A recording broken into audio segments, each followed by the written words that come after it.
She walked into the clubhouse with a Ziploc bag held like a verdict. Inside was a biker patch older than she was, once a symbol of loyalty, now twisted into something that terrified her own home. And when she said she was returning it because her father didn't deserve it anymore, every man in the room froze. What does a 14-year-old do when the symbol meant to protect becomes the thing she fears? Jules arrived at Iron Summit MC just after the school buses cleared the street. Her sneakers were dusty from cutting through the empty lot behind the clubhouse, and her backpack hung half unzipped from one shoulder. She walked with the posture of someone forcing herself not to hesitate.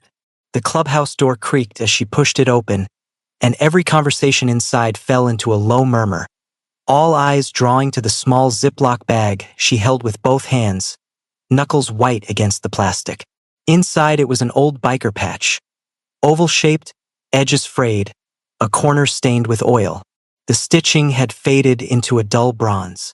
Even sealed in plastic, it carried a faint smell of grease and old tobacco. Something lived in, something that used to be carried with pride. Jules didn't look at it. She kept her gaze forward as she walked straight to the table where Pike, Razor, and a few others were sorting donation boxes for an upcoming charity run. Pike lifted his head slowly. He was the oldest among them, a man whose beard had turned silver long before his bones gave in to age. He saw her expression, flat, controlled but tight around the eyes, and stood up without a word. Jules placed the bag on the wooden table. The sound of plastic sliding against the grain carried more weight than it should have. "This belonged to my dad," she said. Her voice didn't crack, though her shoulders stiffened. "Not anymore." No one interrupted. It wasn't a room used to silence, but the kind you didn't break out of respect. She kept going. "He uses it to scare us. He keeps it on the coffee table. Always there. He wants it to mean something, but not the kind of something you people talk about. Not brotherhood. Not loyalty. Just control." She pressed her lips together, as if debating whether she'd already said too much. Razor leaned back in his chair, arms crossed, expression growing heavier. Warren, broad-shouldered, younger, but with a presence shaped by places far from home, shifted forward. He stared at the patch as though seeing a ghost he hadn't expected. Jules finally looked up at them. "I think it used to mean something better," she said quietly. "Before he started drinking, before everything changed." Pike reached for the bag with two hands, slowly, carefully, like accepting something sacred. His eyes scanned the edges of the patch, recognizing the emblem immediately. "This is old," he murmured. "Real old. Haven't seen one of these in years." Jules nodded. "He told stories about it when I was little, about road trips, friends, how they had each other's backs. He used to laugh when he talked about those days." Her voice dimmed. "He doesn't laugh anymore." She sat down at the table, folding her hands in her lap. She wasn't trembling, but there was a stillness to her that only comes from living too long in a home where noise is unpredictable. The men exchanged uneasy glances. Razor asked gently, "What do you want us to do, kid?" "Nothing," Jules said immediately. "I'm not here for help. I'm not here for revenge. I'm just giving it back. It doesn't belong in my house." She paused. "It shouldn't scare anybody." Her words were sharper than her tone. She wasn't angry, just done. Warren pushed his chair back slightly. "Your dad," he said, choosing each word like it weighed something. "Did he ever serve? Overseas?" Jules's eyes flicked toward him, surprised. "Yeah. He drove trucks in a convoy unit. Years ago." Warren exhaled hard through his nose. "I knew it," he muttered. "I knew I recognized that stitch pattern." He didn't elaborate, not yet, but the room felt the shift. The way Warren looked at the patch wasn't judgment. It was grief, respect, confusion, maybe all three tangled together. Pike placed the bag down gently. "That cloth only matters if you live up to it," he said. "Symbols don't earn meaning on their own. People do." Jules stared at him, trying to understand whether he was defending her father or condemning him. Then Pike added, and you just honored it more than he has in a long time. The tension in Jules's shoulders eased just a little, shifting almost imperceptibly. Not much, but enough for Razor to notice and lean back, tension easing from the room. One of the prospects, Bradley, barely 19, always nervous when real emotions filled the air, spoke without thinking. Does he hurt you? Or your mom? The question slipped out raw, too honest, but sincere. Jules shook her head. Not with hands, but with everything else. No one dismissed that answer. Everyone in the room understood that harm doesn't always leave bruises. Pike gestured toward an empty seat. You can stay a bit, he said. No pressure.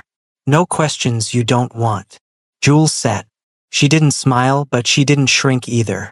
Around her, the men resumed quiet tasks, not pretending nothing happened, just letting her breathe in a place that felt safe in a way her home hadn't for a long time.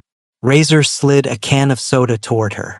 She nodded, accepting it silently. Bradley returned with an old space heater and plugged it in near her chair. Warren remained standing, eyes still on the patch, as if reconciling memories that didn't match the man he'd heard about recently. Jules watched them all, not exactly comfortable but no longer alone. She didn't ask for anything more, and no one in Iron Summit MC planned to let the story end at a patch on a table.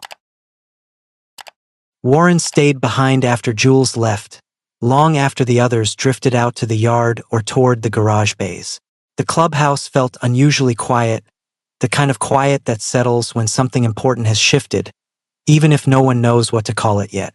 The patch still sat on the table, the Ziploc sealed but the meaning inside it cracked open. Pike was the one who noticed Warren hadn't moved in 10 minutes. You recognize it, he said, not a question. Warren nodded once. Yeah, I do. From where? Razor asked, leaning against the doorframe. Warren's jaw flexed. Convoy unit. Same one her father was in. Same squad. He rubbed his thumb against his palm as if remembering the weight of a steering wheel, the vibration of desert roads. He wasn't like this. Not then. Pike folded his arms. People change, son. Yeah, Warren replied quietly. But not all at once. Something must have broken after he got home. The admission carried more sorrow than defense. It wasn't about excusing the man. It was about mourning what used to exist. Bradley, still sorting tools nearby, asked, Was he a good guy? Warren hesitated. Good? I don't know. Solid. Reliable. The kind who stayed awake the extra hour so you could sleep. He had this way of laughing when things were going wrong, just to keep the rest of us calm. He exhaled hard. Hearing what he turned into, he shook his head. It doesn't make sense. Pike placed a hand on his shoulder. Then maybe it's time to find out why. Warren didn't answer, but the thought anchored itself. That evening, Jules returned home to a house that felt smaller than usual. Her mother, Marlene, sat at the kitchen table sorting envelopes with the slow precision of someone reading the same words again and again without absorbing them. She glanced up when Jules walked in. You went, Marlene said softly. Jules hung her backpack on the chair. Yeah. Marlene didn't ask what happened. She didn't ask what Jules said or whether anyone judged them. She simply looked relieved that her daughter hadn't carried it alone anymore. I don't know what he'll do when he gets home, Marlene murmured. But thank you for being honest. Jules shrugged, but her eyes softened. I didn't tell them to fix anything. I just gave the patch back. I know, sweetheart. But even that, it's a start. The kettle clicked off behind her, filling the small kitchen with a faint cloud of steam. The place smelled of chamomile and worn linoleum. Jules sat at the table, pulling her sleeves down over her hands. I just want something different. I know, Marlene repeated, but there was helplessness under her voice, the kind that comes from knowing change is needed but not knowing where to reach for it. Back at the clubhouse, Pike, Razor, and Bradley headed into the storage room behind the bar. It wasn't organized. Nothing in Iron Summit ever stayed organized for more than a week, but the shelves were stacked with decades of old banners, photos, patches, and boxes holding forgotten memorabilia from dissolved chapters. Pike dug through a crate until he pulled out an old binder filled with faded photographs. "Here," he said, flipping to a page showing the defunct chapter Jules's father once rode with. The men in the pictures were younger, grinning at campfires, posing beside patched-up bikes that had probably fallen apart long ago. Razor pointed at the emblem stitched onto their jackets. "Same one." "Yeah," Pike said. "They shut down after that pile-up on Route 48. Lost 2 members in one night. After that, the survivors drifted off. Some joined other clubs. Some quit riding." Warren leaned over the binder, recognizing faces he hadn't seen in years. "He never talked about that part," he murmured. "Most people don't talk about the night everything changed," Pike replied. A silence settled as they flipped through more pages. At the back of the binder was a hand-drawn roster with names crossed out, some with notes like moved, relocated, or stopped riding. One name stood out, Jules's father, with no note beside it. A blank line where an explanation should have been. Bradley cleared his throat. "You think that's when he changed?" "Could be," Razor said. "Grief turns some people inward. Others get lost." Warren stared at the blank space next to the name. "He didn't get lost," he said. "He sank." Pike closed the binder gently. "Whatever happened, that girl walked in here asking for nothing but a place to return what weighed her down. We owe her honesty, and her old man deserves a mirror, not a fist." Razor raised a brow. "You thinking of going to talk to him?" "No," Pike said. "I'm thinking Warren should." Warren looked up sharply. "Me? You knew him," Pike said. "And he might listen to someone who remembers the man he used to be." Warren didn't speak right away. He looked once more at the patch on the table, then at the binder in Pike's hands. The memories were stirring, loud, complicated, and real.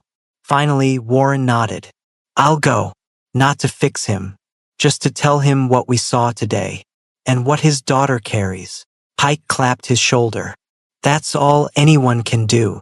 The decision lingered in the quiet room, settling like dust motes drifting through the thin sliver of evening light. The club didn't make threats, didn't plan confrontations. They chose respect, truth, and responsibility. The values the patch had been stitched upon long before it ever landed in Jules's trembling hands. And now that weight rested on Warren's shoulders as he prepared to face a man he once trusted, a man who had lost himself somewhere between old roads and unfinished grief. The kind of weight only history can create. Warren didn't sleep much the night before he went to see Jules's father. Memories kept him awake. Dusty roads, diesel fumes, the hum of engines moving information across hostile terrain. The man he remembered back then wasn't a saint, but he had been steady, dependable, the kind of soldier you could trust when the convoy stretched across miles of night. Now Warren stood in front of a sagging house with peeling paint and a yard scattered with tools left out to rust. The place felt suspended in a kind of weary quiet. No shouting, no movement, just the silence of someone who'd been running out of fight for a long time. He knocked twice. A pause. Then the door cracked open. Jules's father, Evan, looked older than Warren expected. Not old in years, but aged by something that had drained him from the inside out. His eyes were tired, guarded, but not hostile. "Warren?" Evan asked, brow tightening as recognition surfaced. "Didn't think I'd see you again." Warren nodded once. "Didn't come to cause trouble." Evan opened the door wider, not inviting him in, but not blocking him either. "Then what?" Warren took a breath. "Your daughter came to the clubhouse yesterday." Evan's shoulders stiffened, but he didn't react the way Warren half feared. No anger, no denial, just a single exhale that seemed to deflate him further. "What did she say?" Evan asked. "She returned your old patch." Warren watched Evan carefully. "Said it didn't belong in your house anymore." The man flinched. It wasn't dramatic, yet it landed with the force of a truth he'd avoided for years. Evan stepped back and sat on the porch railing with a heaviness Warren remembered from deployment, the weight of exhaustion that wasn't physical. She shouldn't have had to do that, he murmured. Warren leaned against the post. No kid should. A long silence stretched between them. A dog barked 2 houses down. Car rolled by slowly. Evan stared at the ground as though the dirt could explain who he'd become. I don't scare her on purpose, Evan finally said. I don't mean to be that guy. I know, Warren replied. But you are. And she feels it. Evan winced, pressing a hand to his forehead. Things got away from me. After the job ended. After the accident. After... He stopped, jaw tensing. I thought keeping the patch close would remind me of who I was. Instead, it just reminded me how far I've fallen from it. Warren didn't soften his tone. Then changed the meaning back. Evan's eyes lifted. They weren't defensive. They were defeated. And how do I do that? Start by showing up sober, Warren said. Start by not using symbols as weapons. Start by remembering the man you were instead of the one you've become. Jules isn't asking you to be perfect. She just needs you to stop shrinking from the truth. Evan rubbed his hands together, the kind of nervous motion someone uses to keep themselves from shaking. She hates me. No, Warren answered firmly. If she hated you, she wouldn't have come. She'd have thrown that patch in the trash. Instead, she brought it to a place where it meant something. She was giving you a chance to reclaim it. Evan blinked hard, eyes glistening as he stared at the yard. I don't know if I can fix this. Warren stepped closer. You don't have to fix everything today. Just stop letting the worst moments define every day after. His voice softened. Your daughter is stronger than she knows. Don't make her carry your weight too. For a moment, Evan seemed to fold inward, the truth settling into him like a stone. Then he nodded, small, unsteady, but real. I'll try, he whispered. That's all she needs right now, Warren replied. A start. That evening, Jules noticed something different the moment she stepped through the door. The kitchen was clean, quiet. The usual sour smell of leftover beer had vanished. Her father sat at the table, hands clasped, staring at nothing. Not drunk, not angry, just present. He didn't speak to her, not yet, but he lifted his eyes when she walked past him. There was no fire in them, only a fragile shame. Jules kept her steps quiet. She wasn't ready for conversations, for apologies, for promises she couldn't trust yet. But the absence of chaos felt louder than any outburst. In her room, she sat on her bed, hugging her knees to her chest. She didn't cry. She didn't relax. She simply waited. Hope was dangerous, and she knew it. But she heard the difference in the air. Back at the clubhouse, Pike and Razor prepared a space on the memorial wall.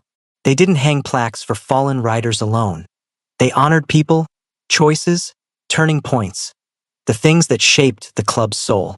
Pike arranged patches, old photos, burnt-edge flags, and tiny mementos from decades of riders before them. Bradley approached with the binder under his arm. Where's Jules's patch going? Pike pointed. Right here, between the old convoy emblem and the retired chapter insignia. Razor raised a brow. That's not exactly a memorial spot. It's a reminder spot, Pike corrected. That girl understood something grown men forget. A symbol only matters when you choose to live up to it. Bradley swallowed. Do you think her dad will get better? Pike sighed. I think today forced him to look in a mirror he's been avoiding. Sometimes that's enough to start a change. Warren entered quietly, eyes tired, but the tension in his shoulders had eased. He listened, he said. Didn't fight, didn't blame, just listened. Razor nodded slowly. Then maybe he's not as lost as everyone thought. Warren stared at the empty space on the wall where Jules's patch would go. No, he said softly. He's not lost, just buried.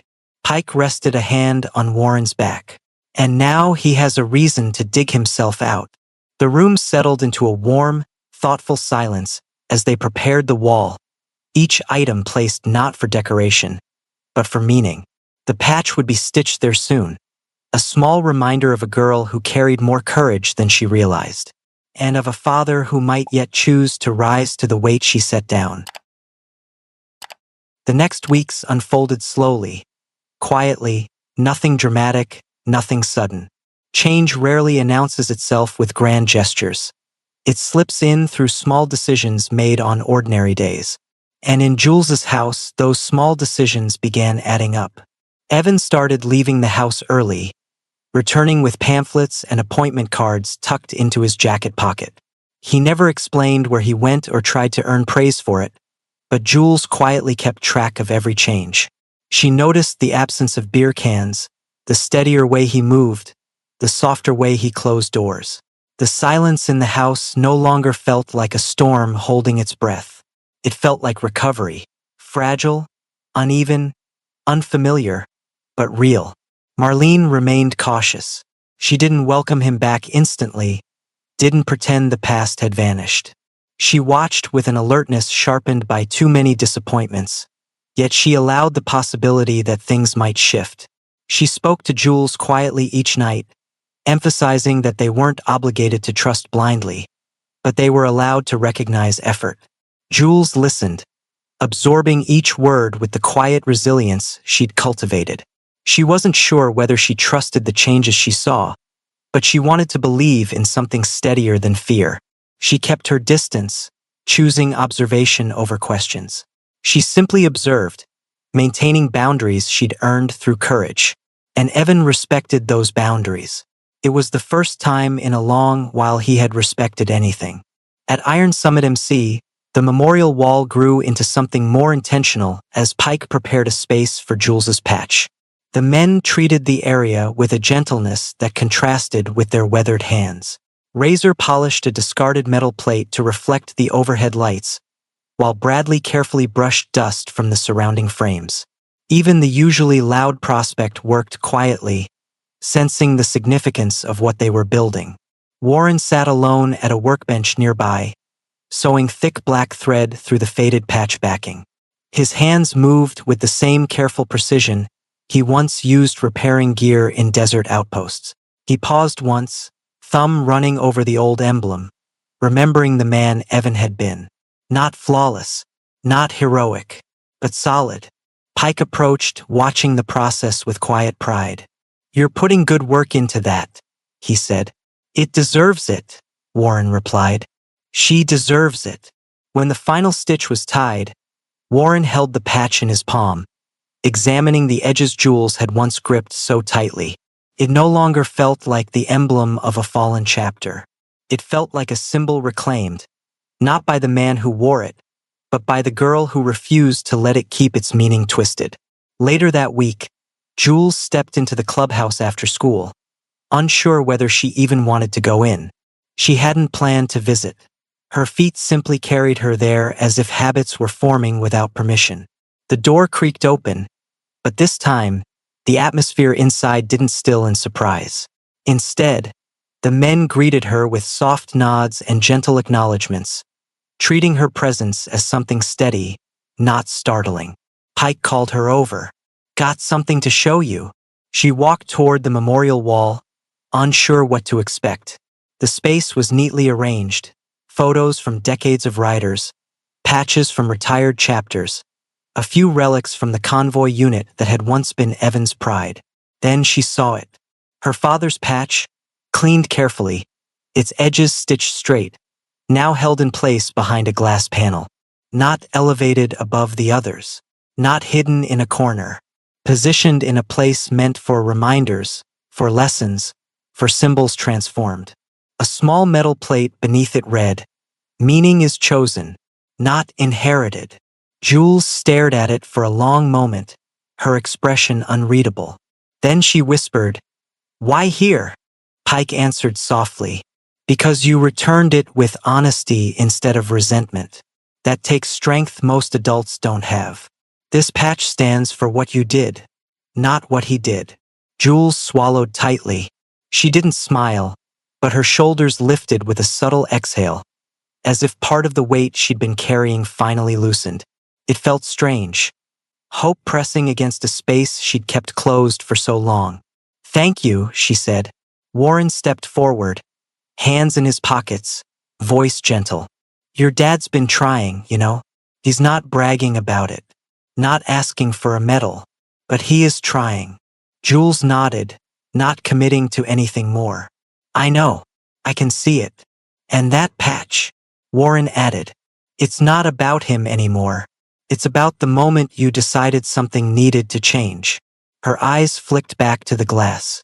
"I didn't think anyone would care." Razor spoke from across the room, tossing a rag into a bin. "Kid, you'd be surprised how many people care when someone stands up for themselves. Courage spreads." Jules didn't answer. She simply let the words sit with her. Sometimes acceptance was quiet. That evening, she returned home just as the sun dipped behind the rooftops. Evan sat at the kitchen table with a small pile of papers, notes from meetings, scribbled reminders, things he was finally facing instead of running from. He looked up briefly, unsure whether he should say anything. His eyes carried the awkward caution of someone rebuilding trust one breath at a time. Jules stepped past him, placed her bag on the counter, and paused. She didn't offer forgiveness. She didn't offer blame. Instead, she said, "I saw the wall today." Evan's breath caught. He didn't ask what it looked like. He didn't ask whether the patch was displayed well. He simply nodded, humbled. "That's good," he whispered. "That's real good." And it was enough. Jules walked to her room, closing the door gently, a sound lighter than it had been in months. In the quiet kitchen, Evan wiped his eyes with the back of his hand, not out of sorrow, but out of relief. The world hadn't given him a second chance. His daughter had offered him a chance to choose one. Across town, the memorial wall glowed under warm lights, the newly placed patch catching the reflection. It no longer symbolized intimidation or fear. It represented a girl who chose to stop carrying someone else's darkness. It stood for the moment she chose truth over fear. And as the clubhouse settled into the night, the patch stood as a quiet promise that cycles can break, meanings can shift, and even the smallest act of truth can stitch something fractured back together. This story asks us to think about the symbols we inherit and the courage it takes to rewrite their meaning. If you were in Jules's shoes, what would you have done? Share your thoughts below, and if this journey moved you, remember to like, share, and subscribe to embrace the journey for more stories that stay with you long after they end. See you in our next video.